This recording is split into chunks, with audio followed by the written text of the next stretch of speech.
গাছ ছোট ফুল বড়, নাম ট্রপিক্যাল জবা। পটিং কিভাবে করব সবার প্রশ্ন। সিন্ডার এবং মাটি দুটো মিডিয়াতেই পটিং ভিডিও দেখাবো।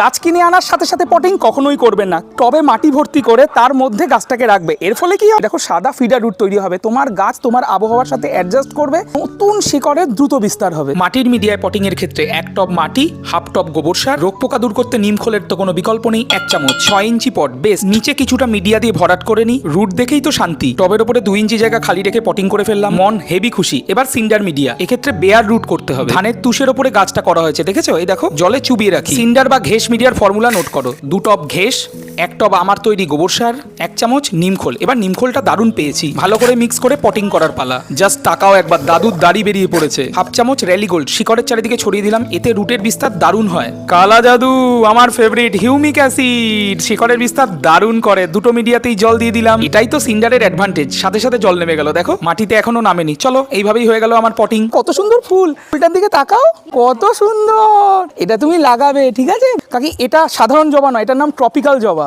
অক্টোবর থেকে মার্চ প্রচুর ফুল দেয়, আর শীতকালে তো এর ফুলের সাইজ সব থেকে বড় হয়। বড় টবে লাগাতে যাবে না, এরকম একটা ছোট টবে লাগাবে। এবং দেখো এই যে টবের মাথা উপরে দাগ দেওয়া আছে না, এর ওপরে কিন্তু মাটি দেবে না। বেলা 12টার পরে রোদে রাখবে না। ফুলের রংটা কত সুন্দর।